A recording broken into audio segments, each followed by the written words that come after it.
TII telah melakukan penelitian mengenai pentingnya penataan kampanye di media sosial. Teman-teman tahu betapa maraknya berita bohong, informasi bohong yang memecah belah kita selama ini, tidak hanya dari pemilu 2019 tapi bahkan dari pilkada 2012. Saya mewakili warga muda ingin menyampaikan satu pesan. Memang dalam politik, terutama dalam pemilu, ekspektasi anak muda seringkali tidak sepenuhnya terwujud. Banyak hal-hal yang sudah kita pikirkan, tapi jauh dari kesempatan yang bisa kita dapat. Salam pemuda. Maju. Salam pemuda. Maju. Salam pemuda. Maju. 2 kali tepuk pramuka.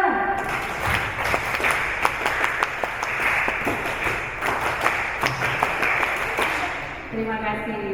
Oke, kita coba ya. Semangat pagi. Pagi, yes. Oke. Jadi saya dapat info nih dari Kak Bilal kalau ternyata teman-teman ini ada yang datang jauh-jauh dari luar Jakarta, ada yang dari Jember, ada yang dari Medan ya, Medan atau mana? Lupa. Tapi boleh dong bagi ceritanya sedikit gitu, terutama yang dari luar Jakarta nih, kayaknya udah senyum-senyum dari katanya. Kok itu ya, maksudnya motivasinya apa gitu loh, mau jauh-jauh datang ke Jakarta. Ini sekali lagi beri mantap. Mantap. Sekali lagi. Mantap. Berkali-kali. Mantap. Mantap. Mantap. Oke. Mantap. Jangan lupa ya Riki nanti lagi. Oke, Mbak Iza punya tadi sudah pembahasan secara singkat dan padat, cukup jelas bahwa kita jadi sebagai pemuda, saya juga termasuk pemuda dimanapun berada gitu ya. Beda tipis lah usia kita lah ya, 1-2 tahun gitu. Pada zamannya, betul. Jadi kita jangan terlena hanya saja menjadi objek ya Mbak ya, tapi juga harus aktif menjadi subjek dan bisa ikut berperan aktif untuk pemilu ini, tidak hanya datang ke TPS untuk memilih, tapi juga mulai prosesnya diikuti. Nah sekarang saya mau teman-teman berdiri sebelum kerja kelompok sedikit ya. Boleh berdiri semuanya kan, pegel lah dulu terus ya kan. Dan mohon maaf kalau kita belum perkenalan secara ini ya, tapi teman-teman cuma mau disuruh berhitung aja kok. Coba berhitung 1, 2, 3 sampai seterusnya. 1, 2.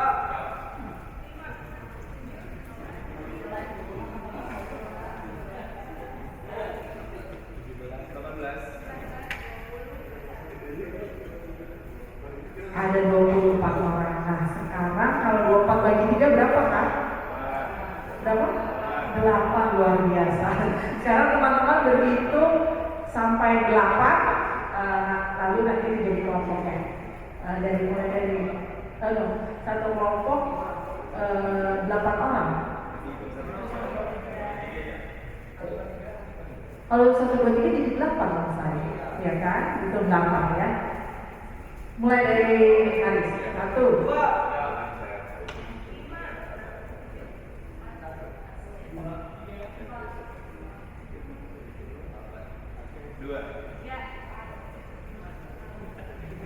Oke, jadi iya kan? Salah ya, 1, 2, 3. Salah benar Kak, ini ikut 3 kelompok ya. Berarti bagi 3, sorry 3. Maaf teman, maafkan saya hilaf ya kan, hilaf namanya manusia, ada luput hilaf. 1, 2, 3.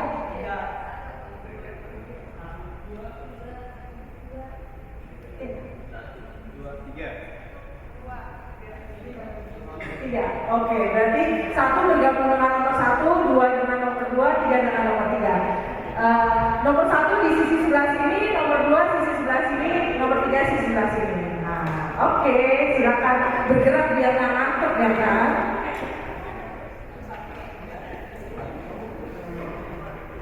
Yang 2 di sana, 1 di sini, 3 di sini. Oke, sekarang tugasnya apa nih Mbak Isa? Oh,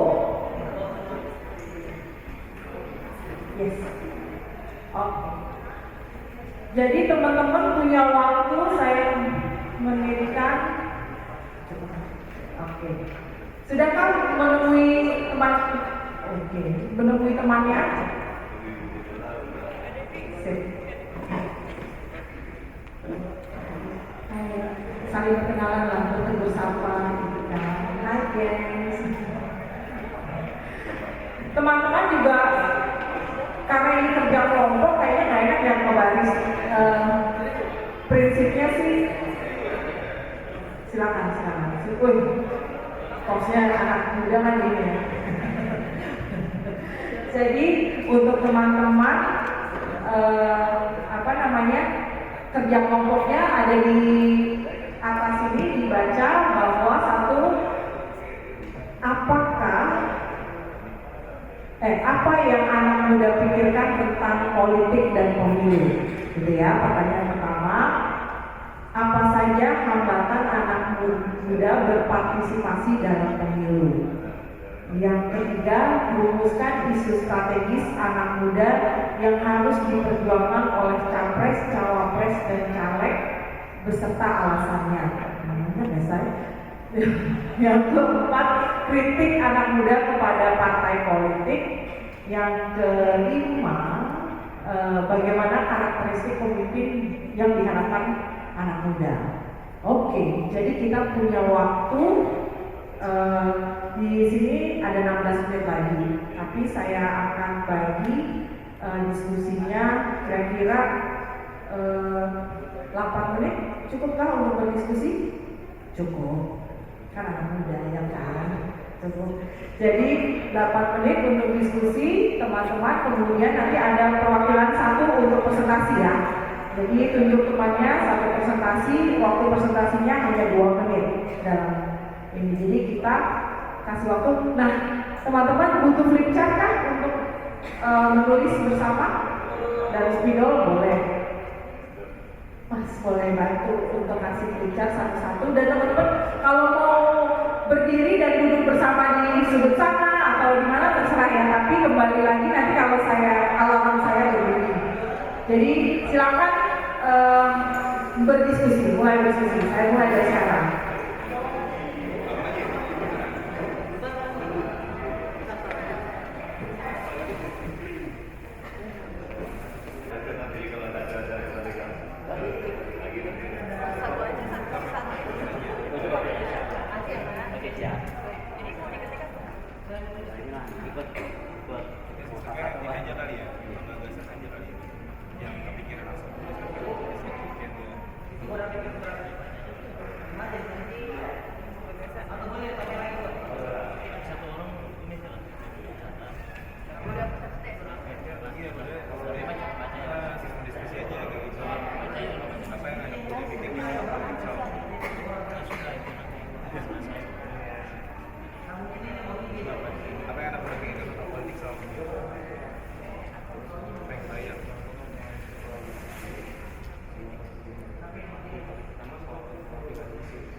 Jakarta.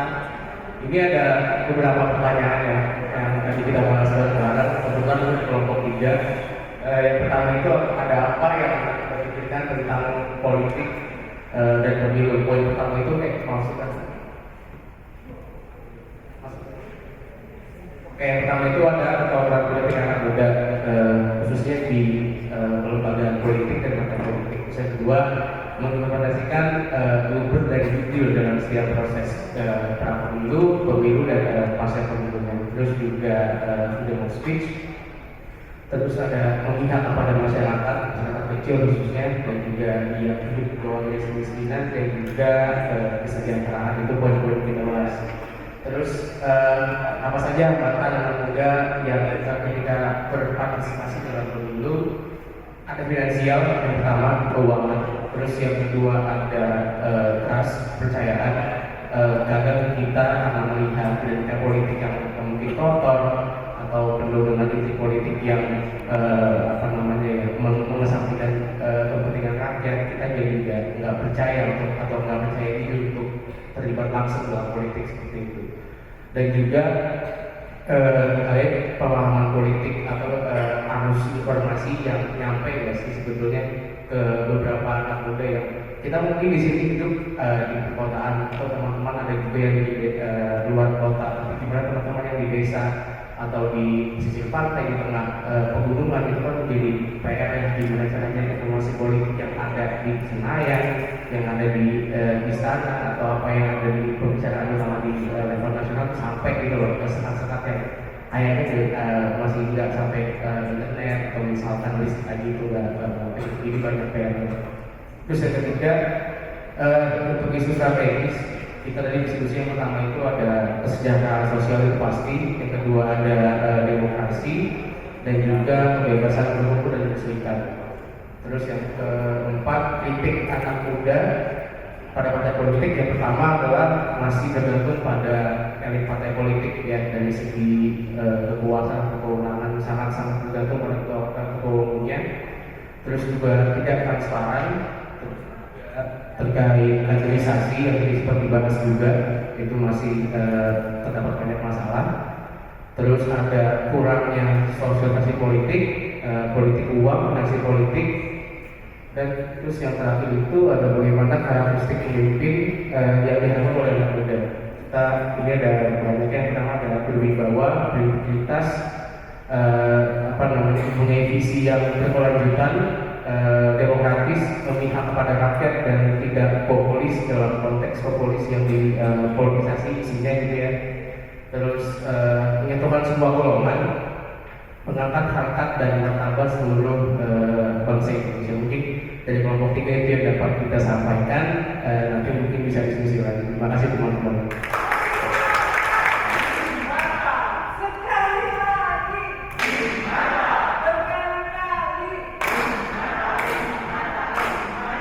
Oke, tepuk tangan. Terima kasih tadi banyak hal-hal menarik yang disampaikan oleh kelompok 3. Sekarang kita maju ke kelompok 2. Siapa yang akan mewakili menjadi juru bicara? Boleh hasilnya? Kasih. Siapa Iki yang akan menyampaikan? 2 menit ya ini.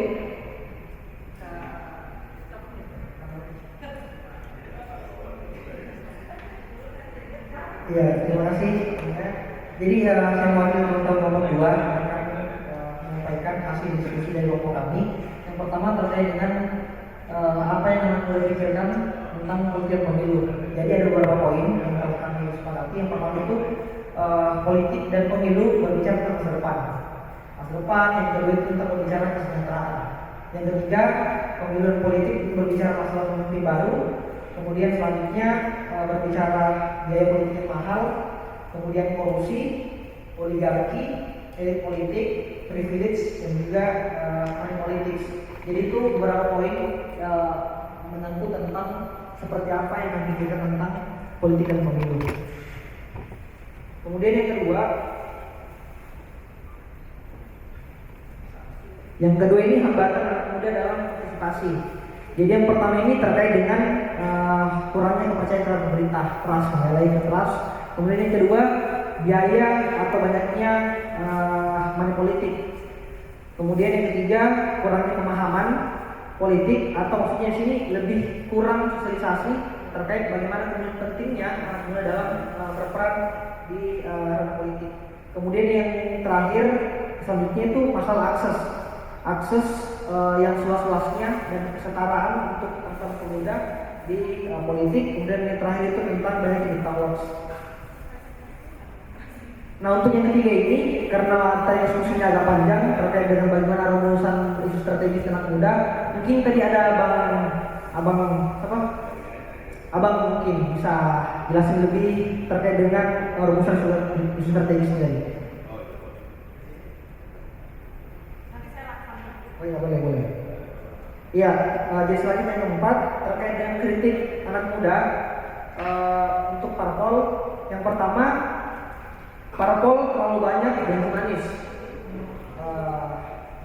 sehingga pada saat terlaksana terpilih itu banyak indra terlaksana.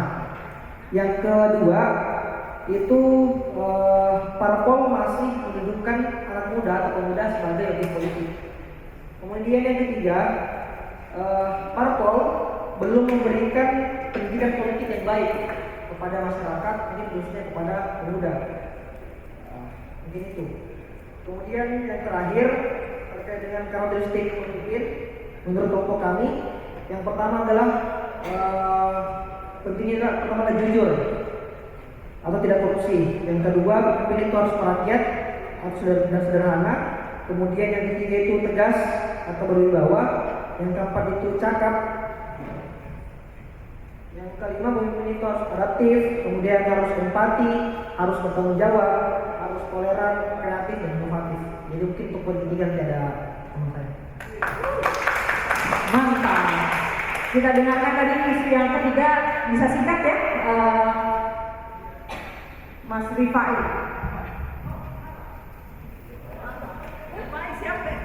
Baik, izin melanjutkan hasil diskusi dari kelompok 2. Dari hasil diskusi yang cukup lumayan panjang, yang dimana isu ketiga ini kita diskusikan secara keseluruhan dari kelompok kami. Nah, untuk isu kedua ini karena isu strategis, karena ini adalah suatu goals dari capres atau cawapres, bahkan dari anggota legislatif yang nantinya akan terpilih. Nah, kita berharap mereka-mereka tersebut bisa mengangkat isu kesejahteraan. Dalam hal ini, konteks kesejahteraan ialah ketersediaan lapangan pekerjaan. Yang tadi dipresentasikan oleh narasumber sebelumnya bahwa ini masuk kategori yang harus diperhatikan. Nah, isu lapangan pekerjaan ini yang saya akan kulik itu terkait kenapa itu aturan daerah atau perda. Saya dari warga Kabupaten Bekasi. Kebetulan di Perda Kabupaten Bekasi itu ada aturan 30% pabrik yang dibangun di kecamatan atau di wilayah setempat itu harus ada keterwakilan anak-anak muda atau warga yang ada di wilayah tersebut. Itu ada di Perda Kabupaten Bekasi. Tapi saya tanya dengan rekan-rekan sebelah saya yang dari Maluku, dari Depok, hingga Jakarta, itu belum ada. Dan itu wajib diperjuangkan oleh capres kita atau calon legislatif kita. Kenapa? Agar urban ini tidak menumpuk di Jakarta, tidak menumpuk di Bekasi, dan tidak menumpuk di Kerawang sebagai kawasan industri. Sehingga polusi Jakarta itu berkurang. Jadi kita berharap capres-cawapres kita, karena anggota legislatif kita itu bisa memperhatikan hal tersebut. Karena ini adalah bagian dari kesejahteraan dan agar masyarakat tidak terlalu menumpuk di satu titik wilayah saja. Oke. Yang kedua itu terkait kesehatan dan pendidikan. Kita kesehatan mungkin kita berharap akan ada RSUD yang berkualitas di setiap daerah, entah daerah pelosok, pusat dan sebagainya. Kita berharap itu ada terjadi. Dan juga perguruan tinggi negeri di Bekasi, Kabupaten Bekasi, di Bekasi sudah ada PTN. Dan kita berharap itu hadir bukan hanya di Bekasi aja, PTN tersebut ada juga di berbagai PTN yang ada di wilayah yang ada di Indonesia, sehingga baik lagi tidak terjadinya pengelompokan secara berkumpul di satu titik wilayah saja. Sekian, terima kasih. Terima kasih, tepuk tangan luar biasa, beri mantap. Hai, lemas sekali, beri mantap. Oke, sekali saja ya Ahmad. Kelompok, tapi keren banget. TI juga melakukan riset isu tentang isu-isu strategis ya, angket di 2022. Jadi isu-isu yang seharusnya dibahas diangkat adalah tadi lowongan pekerjaan atau mata pencahariannya untuk anak muda, kualitas pendidikan yang lebih baik, juga yang terakhir anti korupsi. Jadi penting sekali. Tepuk tangan dulu untuk saya. Selanjutnya kelompok dua, akhirnya perempuan berbicara. Yuk.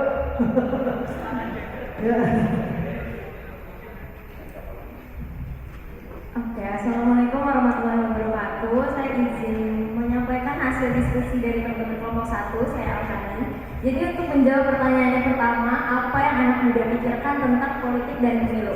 Kalau di kelompok kita ini kayaknya agak-agak negatif thinking soal pemilu dan politik, karena jawabannya adalah pemilu itu menentukan masa depan dan politik kotor.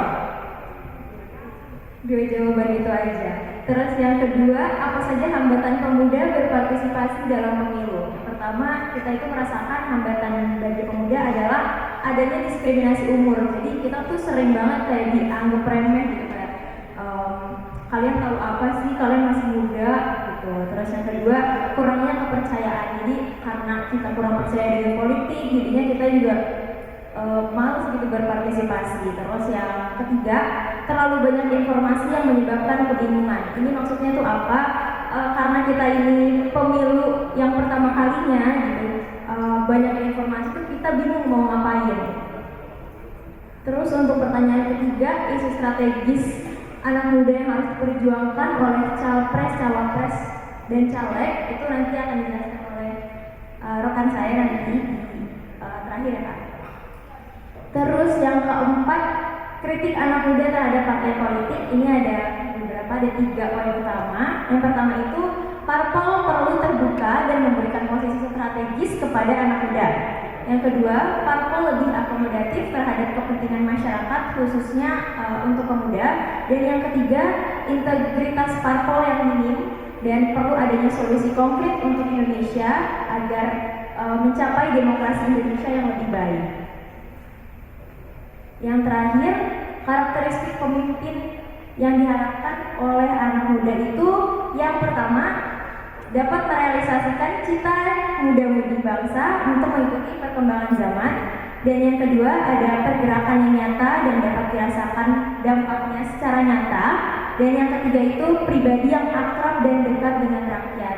Jadi kita sebagai anak muda bisa merasakan adanya kita diperlukan, gitu, didengarkan. Sekian, terima kasih. Terima kasih. Tepuk tangan.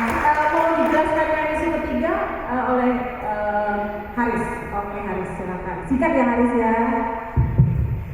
Ya, jadi sebelumnya perkenalkan dan belum kenal, nama saya Haris. Di sini saya akan mencoba menjawab yang nomor 3, yaitu merumuskan isu strategis anak muda yang harus diperjuangkan oleh calon presiden atau cawapres dan caleg beserta alasannya. Jadi yang kita bahas tadi bahwasannya itu kita mengambil isu pendidikan. Karena apa? Hanya pendidikanlah yang bisa mengubah masa depan. Jadi itu garis poin besarnya bahwasanya itu untuk menghadapi era generasi 2045, generasi emas ya. Jadi teknologi semakin maju dan mungkin dari sistem kurikulum dan sebagainya. Tapi kita lihat bahwasanya itu di Indonesia banyak sekali guru-guru atau guru honorer yang mereka digaji kurang layak. Ya mohon maaf ya itu ya.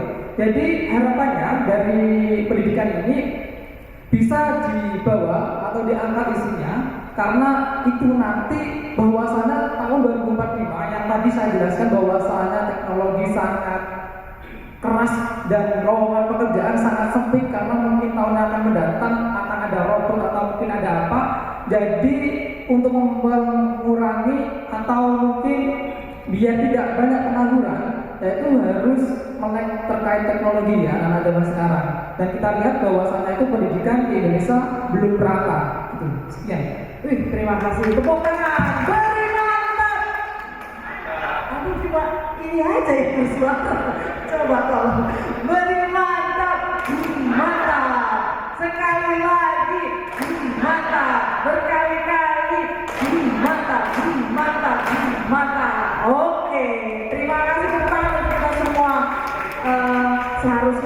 kita rangkum dan seharusnya ini kita bawa kepada calon-calon legislatif maupun capres kita ya, mendengarkan suara pemuda, keresahan pemuda saat ini. Oke, untuk penutup terakhir Mbak Iza mungkin bisa sampaikan.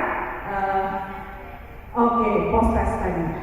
Oke, oh iya benar, jawaban yang salah-salah tadi dikoreksi. Terima kasih Kak Indah. Tepuk tangan untuk kita semua, teman-teman. Oke, tadi saya sudah merumuskan 5 pertanyaan itu, teman-teman sudah jawab semua dan jawabannya keren-keren ya Kak ya. Oke, Kak Nuri, kita boleh kasih post test untuk teman-teman tadi.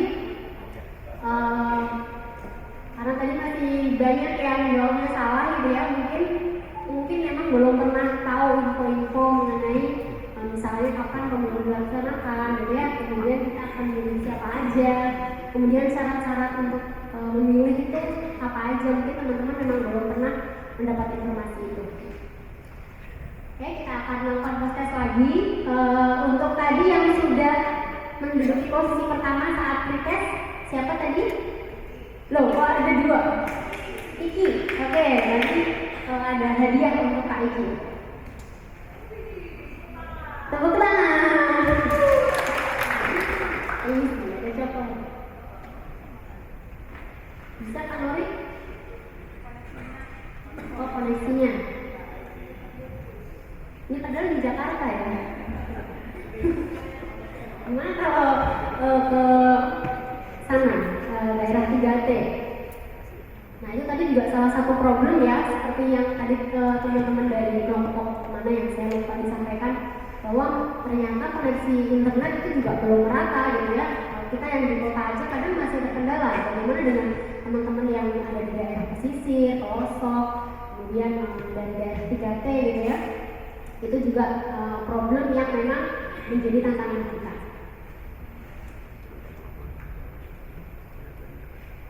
Atau pakai HP dulu kali ya Kak, ini apa hotspot? Iya, post test.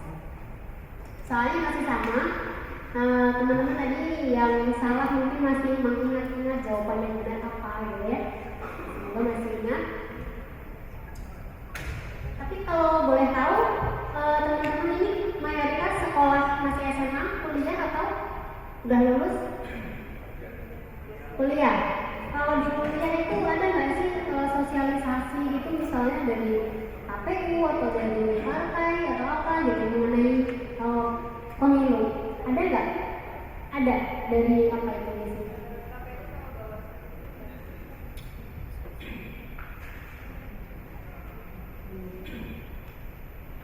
Gimana Nuri?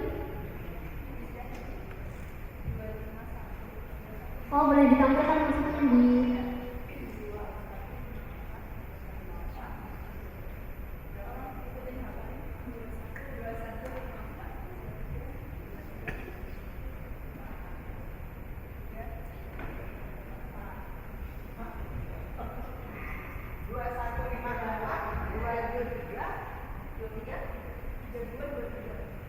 tiga dua tiga. Boleh ditampilin aja di layar kali ya, biar kelihatan.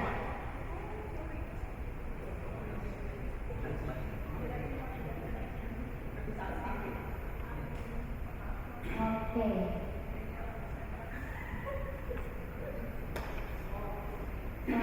Teman-teman bisa buka web tadi mendy.com, kodenya 21543223.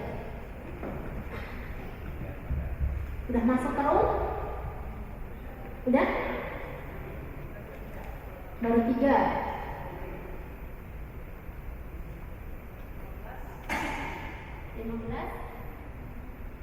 Coba kita lihat, udah baru 17, 18, ayo lagi.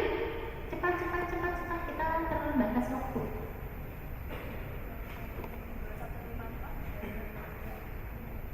20 lagi, udah? 21, kita tunggu 10 detik lagi. Udah belum? Belum, kenapa belum? Oke. Udah? Oke, kita mulai Kak Nuri. Pertanyaannya yang pertama. Nuri.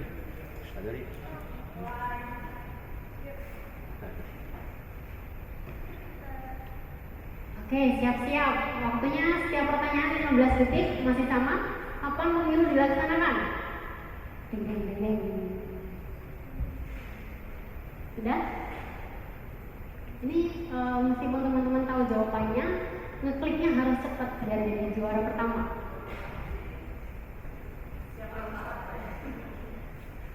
Oh, masih ada yang salah. Satu orang siapa? Ayo. Tadi tidur. Oke, lanjut ke pertanyaan selanjutnya, Kak Nuri.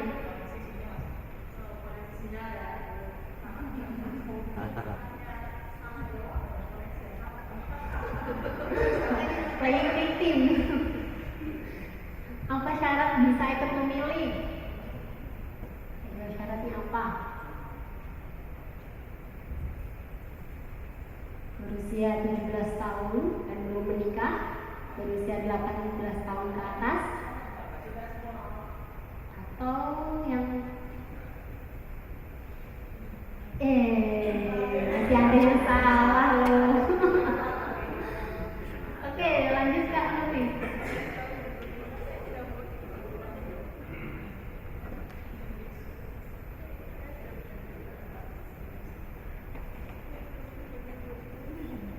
Siapa saja yang kita pilih di pemilu 2024? Siapa saja yang kita pilih?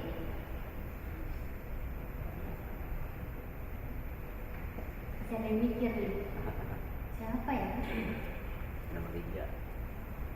Woi, lumayan lah.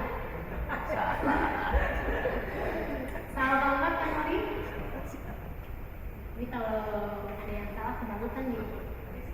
Tadi benar semua soalnya. Siapa yang menyelenggarakan pemilu? Partai politik.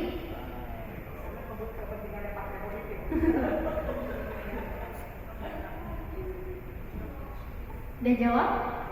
Sudah.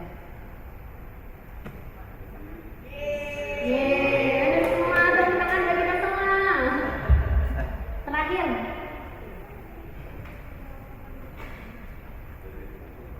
Siapa yang mengawasi penyelenggaraan pemilu 2024? Wih, nggak ada, cuma 2 detik loh Kak, udah selesai semua. Oke, kita lihat siapa yang menduduki posisi pertama nanti. Siapa kan? Siapa kan yang mendapatkan tempat? Siapa sih?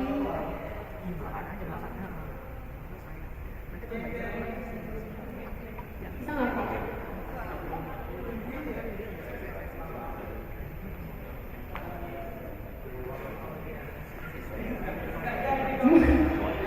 Ayo gimana? Gak ketahuan siapa yang menang.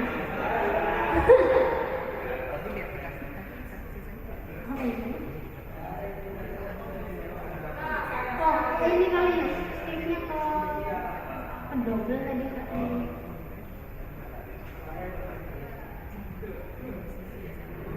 Yurisol.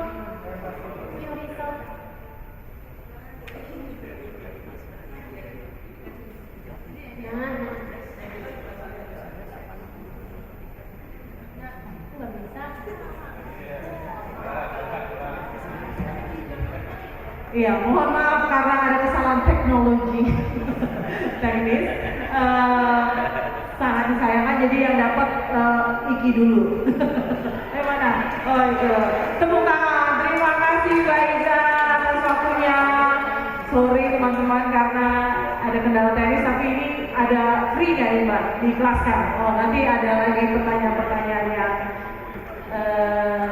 balok emas rasa coklat. Ya itu sudah berbeda, iklan banget. Oke, terima kasih Mbak Iza sekali lagi, materi yang cukup menggelitik. Nah sekarang mohon maaf teman-teman karena kita mulainya tadi terlambat, jadi harus selesai makan siangnya agak terlambat sedikit. Mudah-mudahan masih tahan dengan snack-snack yang ada di meja. Masih ada kan ya snacknya? Saya mohon izin teman-teman untuk mengizinkan makan siangnya yang tadi rencana jam 12 jadi 12.30. Apakah oke? Oke, istilah ya. Mantap, diberi mantap saya. Baik, pembicara kedua sudah hadir di sini, Mbak Mareta. Mbak Mareta merupakan Sekretaris Advokasi Pusat Pemilihan Umum Akses Disabilitas. Mbak Mareta akan memberikan materi tentang pemilu dan inklusi politik pada kampanye pemilu 2024. Mbak Mareta akan mempresentasikan, punya waktu 1 jam, Mbak. Silakan untuk di tengah-tengah. Di sini ada 24 peserta, laki dan perempuan. Dan saya Enda akan membantu Mbak Mareta untuk memfasilitasi. Sebelumnya, beri tepuk tangan dulu untuk Mbak Mareta. Silakan Mbak. Baik, terima kasih Mbak Enda, terima kasih teman-teman. Boleh ya saya panggil teman-teman aja? Oke, teman-teman, kalau teman-teman lihat saya, ada perbedaan tidak antara saya dengan Mbak Enda? Jangan bilang perbedaan cantik ya, itu udah bawaan lagi. Bajunya beda, ya, ada perbedaan yang spesifik tidak? Apa? Oh, anak muda saya kecil-kecilnya malas sama saya sih masih muda sih. Ada? Saya nggak usah pakai mic. Ya sama. Ahmad, oke, silakan Ahmad. Warna rambutnya beda. Oke deh. Baik, sebelumnya izin Bu. Boleh, nggak usah pakai izin, langsung aja. Untuk perbedaan di sini, mungkin untuk perbedaannya lebih kepada penglihatan. Apa? Lebih ke penglihatan. Oke. Nah, Ahmad terima kasih ya. Tepuk tangan dulu dong buat Ahmad. Kalau begitu, biasanya orang-orang seperti saya dibilangnya apa? Apa?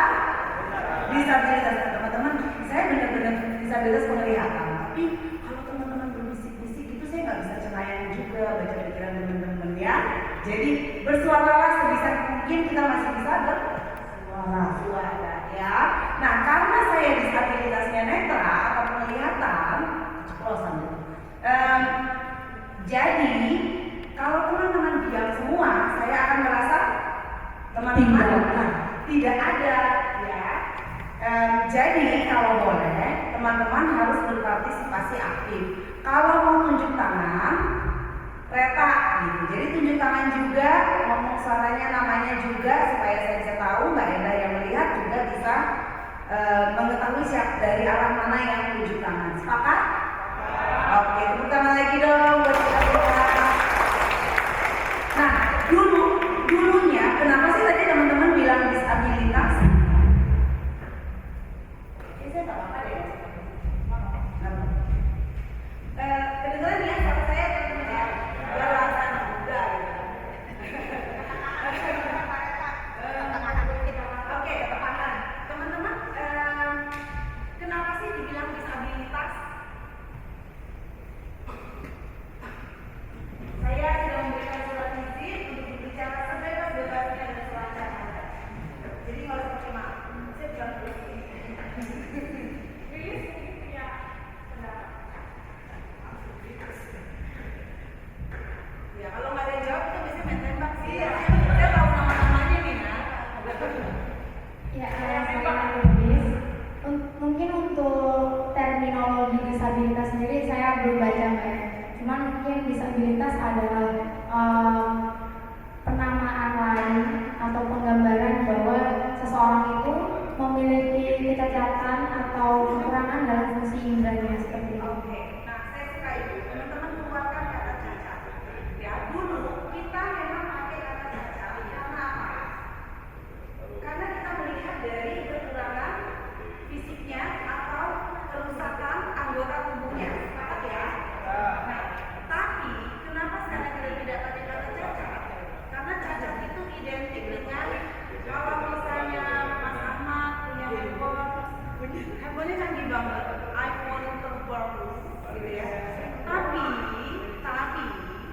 ada tapinya. Ada huruf yang tidak ada. Misalnya huruf X-nya nggak bisa dipecah-pecah. Itu namanya apa handphonenya? Cacat. Mau nggak Mas Ahmad saya kasih handphone seperti itu? Nggak itu dong pastinya karena handphonenya cacat. Nah kalau handphone cacat biasanya kita apain? Lem biru. Apa lagi? Servis. Apa lagi? Ulangin ke tokonya. Ulangin nggak sih? Iya dikembalikan. Nah, kalau orang yang cacat bisa di servis? Tidak kenapa? Bisa servis? Bisa. Oke, saya suka. Yang jawab bisa kenapa? Yang jawab enggak kenapa?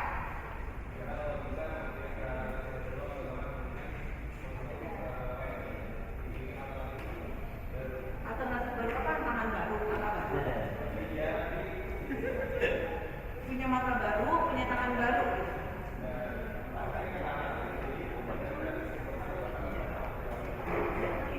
Ada sedikit berbeda, tapi ada alternatif. Itu siapa tadi namanya? Aman. Oke, yang bilang tadi nggak bisa.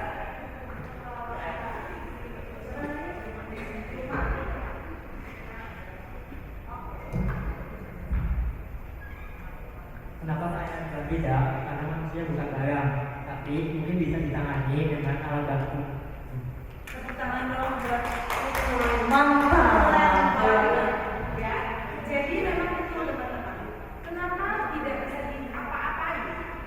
Karena manusia itu bukan barang.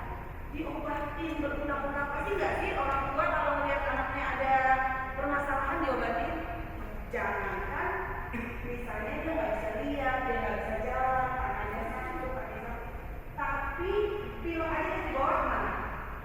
Rumah sakit ya, tapi memang ada kondisi-kondisi tertentu yang tidak bisa dikoreksi, tidak bisa diperbaiki. Jadi dipulangin anaknya, dibalikin lagi ke mamanya. Enggak, apalagi kalau gede ya. Bisa saya nggak mungkin dilipat lagi atau ditekuk jadi kecil gitu kan, nggak mungkin ya.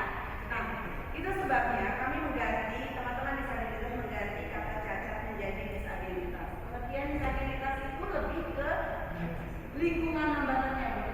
Kalau lingkungan lab, gue tetap menengok ke belakang. Iya. Udah bener Pak. Udah cakep banget kan gayanya. Ini diajarin soalnya, kamu pada nggak tahu lah ya. Jadi disabilitas itu sekarang pemahamannya itu bukan karena orangnya. Yes, that's right. Orang itu blind, ya, atau mungkin dia tuli, atau mungkin dia memiliki keterbatasan secara fisik, ya. Tapi dia bisa beraktivitas atau dia tidak bisa beraktivitas karena lingkungan. Contoh, teman-teman tadi dikasih materi di sini, bukan ada yang jawab, tapi dikasih. Ada yang bilang belum, ada yang bilang dikasih gimana sih? Oke, itu pertanyaan pintar. Ada dikasih dokumen printed yang printan?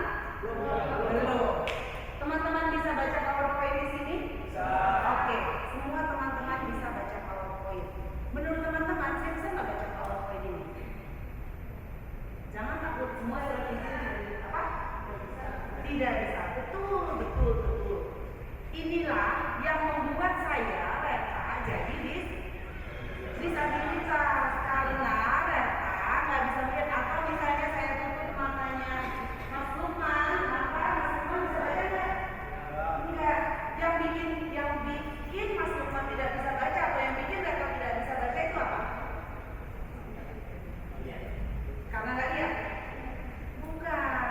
Tapi karena materinya disediakan dalam bentuk visual, bukan soal PowerPoint-nya. Karena juga bisa pakai PowerPoint, ya. Ketika Mbak Dinda kirimin PowerPoint-nya ke Reta, pakai format yang bisa dibaca, ya. Reta bisa baca? Yakin? Pakai format yang aksesibel, yang bisa dibaca oleh pembaca layar, maka Reta jadi bisa baca. Kalau saya bagi buku ke teman-teman satu-satu, tulisan braille, siapa yang bisa baca? Siapa yang disabilitas? Yang memiliki bukan disabilitas, sorry. Siapa yang memiliki hambatan? Semua di sini. Yang tidak memiliki hambatan hanyalah bukan cuma saya. Mungkin kalau Mbak Eka bisa baca braille, dia nggak punya hambatan. Bu Dinda bisa baca braille, dia nggak punya. Tapi yang tidak bisa membaca braille akan memiliki hambatan. Kalau saya bilang semua laki-laki di sini harus berambut panjang, yang boleh masuk hanya laki-laki yang berambut panjang, yang punya hambatan siapa? Laki-laki yang berambut pendek, ya. Jadi yang membuat orang itu menjadi disabilitas adalah lingkungannya, selain mereka mempunyai keterbatasan atau hambatan secara fisik. Betul bahwa Reta itu tidak bisa melihat, ya. Tapi ketika misalnya di sini ada lift, ada suaranya, ada materi diberikan sama Mbak Lisa tadi dalam bentuk soft copy, ya, maka Reta bisa ikut serta Mentinet tadi dikirim ke Reta linknya, Reta bisa isi nggak? Kenapa nggak bisa isi? Reta akan bisa isi, ya, karena itu dia dengan format yang aksesibel. Udah tahu belum nih kalau ngomong kalau kita baca handphone? Belum. Oke. Ini kita nggak promosi merek ya, teman-teman. Ya, ini mohon maaf bang, saya nggak promosi. Saya buka password dulu. Ini ada. Nah, dia akan bilang West Jakarta, saya bikin bahasa Indonesia.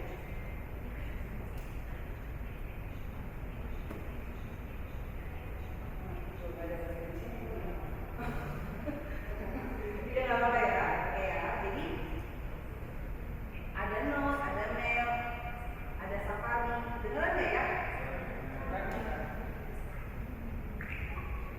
Safari address, Magic Coding, image. The white logo on a blue background. Submit, button, characters left. Ya kan? Jadi dia bisa baca. Yang penting adalah formatnya itu harus aksesibel. Ini namanya pembaca layar.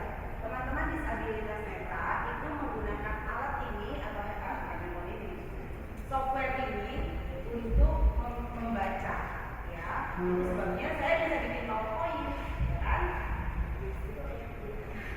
Selanjutnya apa yang masuk dengan pemilu inklusif? Oke, ya.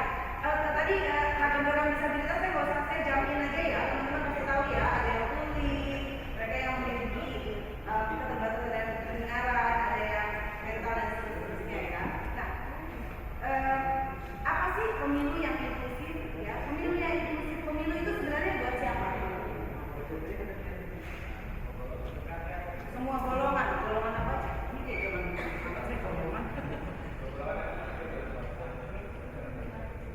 Semua golongan. Syarat dan non syaratnya apa? Oke. Saya kasih contoh. Seorang perempuan bernama, mudah-mudahan nggak ada di sini, Sharon. Nggak ada ya? Sharon lahir dengan keadaan tidak disabilitas, dia memiliki semuanya, ya. Ketika umur 18 tahun, dia mengalami kecelakaan yang mengakibatkan Sharon harus kehilangan kedua kakinya. Kebetulan di umur 19 tahun, ya, Sharon ini tinggal di Indonesia. Sharon harus ada di tahun 2024. Nah, nanti Sharon ini di tahun 2024 usianya sudah 19 tahun. Dia boleh milih atau tidak? Kenapa dia boleh milih? Sudah ada 17 tahun ke atas. 17 tahun ke atas. Tapi TPS-nya itu nggak bisa untuk kursi roda karena ada lubang-lubangnya. Oh tunggu, kalau Sharon nggak ada kakinya berarti Sharon pakai kursi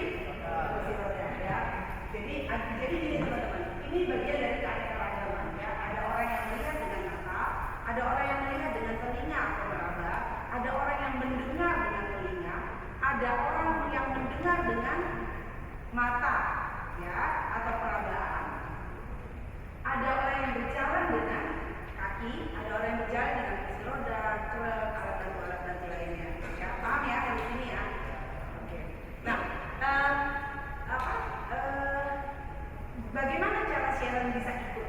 Kalau seandainya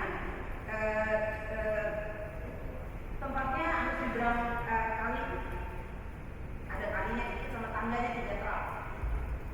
Bukan kali deh, apa itu namanya, selokan ya, selokan. Gimana cara Sharon untuk bisa mencoblos ya ketika tempat pemungutan suaranya itu ada lubangnya, ada selokannya, harus diberangi selokan. Udah nyeberangi selokan, dia naik 3 tangga. Sementara Sharon menggunakan kursi roda. Ya. Ya. Jadi kalau ini sebenarnya kalau sekuritas itu dari KPU itu bahwa logistiknya ke rumah.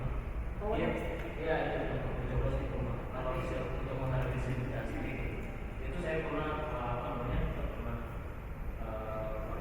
menjadi masalah kayak gitu. Jadi dia distribusinya terus ke TPS, dia datang ke rumah saja, nanti dibawakan semua tugas ke rumahnya. Kalau dimungkinkan. Tapi kalau misalnya disabilitas yang guna pakai kursi roda di situ ada lebih dari 30 orang, mana jauh-jauh lagi? Ada di RT sebelah, di RT sebelahnya lagi, 2 RT ke sana, di RW satunya lagi, itu bagaimana? Mungkin teknisnya bertahap, tidak sekaligus yang disabilitas itu hadir di waktu yang sama. Karena kan setiap TPS itu nanti ada anggota KPPS yang akan menjemput, mendampingi hingga si pemilik itu memilih. Karena di Undang-Undang Nomor 7 Tahun 2017, ketika ada yang mencoba untuk menghilangkan satu saja hak suara masyarakat, itu dikenakan pasal pidana hingga bisa kurungan, bahkan material pun bisa. Gitu. Kamu anak hukum? Ilmu politik. Oke ya. Sebenarnya apa yang teman-teman sampaikan itu tidak salah, ya. Cuma memang kurang inklusi. Tahu ya, inklusi itu adalah kita semuanya sama. Kita di ruangan ini sama-sama, bisa jadi bicara sama teman-teman, teman-teman bisa bicara ke saya, itu namanya inklusi, ya. Tidak ada seorang pun yang tertinggal, ya. Nah, bagaimana sih supaya tadi Sharon bisa ikut ke TPS? Berarti TPS-nya yang harus dipindah. TPS itu tidak boleh ada di tempat-tempat yang sulit dijangkau. Sebenarnya kalau TPS-nya ada harus nyeberangi selokan dikit, ada naik tangga 3 tangga ke atas. Yang sulit itu bukan cuma kursi roda, siapa lagi? Nenek-nenek, lansia. Siapa lagi? Ibu? Ya, jadi kemudahan aksesibilitas itu bukan cuma untuk si penyandang disabilitas, ya, tapi untuk semua orang, termasuk kita. Teman-teman males nggak sih kalau disuruh loncat-loncat ini bot gitu, males kan? Terus dari itu naik tangga lagi, terus teman-teman buru-buru jatuh, kepleset, ya kan? Nah, sering sekali itu terjadi, ya. Jadi itu sebabnya. Nah, kalau untuk yang tunanetra gimana coba? Apa? Ini saya mau supaya saya belum sampai. Ini belum bisa dibawa soal visi.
Ya ya, jawabannya aturannya. Iya, jadi kalau untuk yang tunanetra itu memang ada syarat khusus, jadi hanya untuk tertutup ya, eksklusif hanya yang penyelenggara dan si pencoblos dalam hal ini tunanetra tersebut nanti disebutkan, misalkan nomor 1 ini pakai ini orang ini gitu, kamu pilih yang mana dari hati kamu gitu. Oh saya pilih Abang Yahya misalkan. Oke, kita dibantu coblos Abang Yahya nomor sekian, kesediaannya siapa. Nah itu. Jadi untuk Oke, saya stop. Bisa nggak? Saya bilang saya mau pilih nomor 1, terus kamu udah berantem dulu sama saya. Udah kopi kan jangan nomor 1, nomor 2. Akhirnya kamu coblos nomor 2. oh itu kalau itu nggak bisa. Kenapa? Kan yang di dalam bilik kita berdua. Enggak, di dalam bilik itu bukan hanya jadi di dalam bilik itu orang-orang yang penyelenggara di dalamnya. Banyak orangnya, berapa Ya, orang? kan di dalam TPS itu kan ada KPU, ada Bawaslu, ya kan? Kemudian diwakili oleh TPS, kemudian diwakili ada juga pengawas pemilu, kemudian ada dari tim pemangku dari partai, dari kandidat, itu semuanya ada. Berarti bilik suara itu penuh. Ada banyak di sini. Ada banyak di sini. 5 sampai ke atas. Oke, saya balik ke bilik pemilu kita apa? Langsung umum, bebas, rahasia. Oke. Menurut teman-teman, suara Reta jadi rahasia atau tidak? Tidak. Kenapa rahasia? Karena apabila ada oknum yang KPPS dalam tanda politik atau yang mereka itu mencoba masuk ke dalam mengganggu dalam pilihan itu menambah. Iya. Kalau dia nggak ganggu Reta dalam memilih, tapi kan ada 5 orang atau 8 orang yang di dalam rahasia. Karena apabila ada penyelenggara dibocorkan penyelenggara itu tidak dapat Tapi 4-8 orang ini tahu kamu siapa? pendampingnya cuma 1. Tadi kan yang di dalam yang nyaksiin 8. Nah, tapi yang lain kan dengar. Jadi artinya kan yang di dalam itu kan ada saksi-saksi. Saksi-saksi benar. Mereka bisa tidak bisa untuk dibohongi. Tidak bisa dibohongi. Misalkan mereka dalam coblos Nomor 1, misalnya ya, kita main nomor ya, saya nggak tahu nomor apa itu nomor 1. Ya, oke. Nah, kemudian ada di situ kan ada saksi nomor 1, ada saksi nomor 2, dan Saksi nomor 3 dan 4. Ya. Jadi tetap itu jujur, kemudian itu tidak menyeleweng. Tapi si saksi tadi tahu nggak ada siapa? Tahu. Itu rahasia bukan? Rahasia. Sementara kalau kamu yang milih, ada nggak yang tahu? Kamu tidak tunanetra, kamu milih, ada nggak yang tahu? Ya, nama-nama Yahya yang pilih, Yahya bukan tunanetra, Yahya masuk ke bilik, ada yang tahu?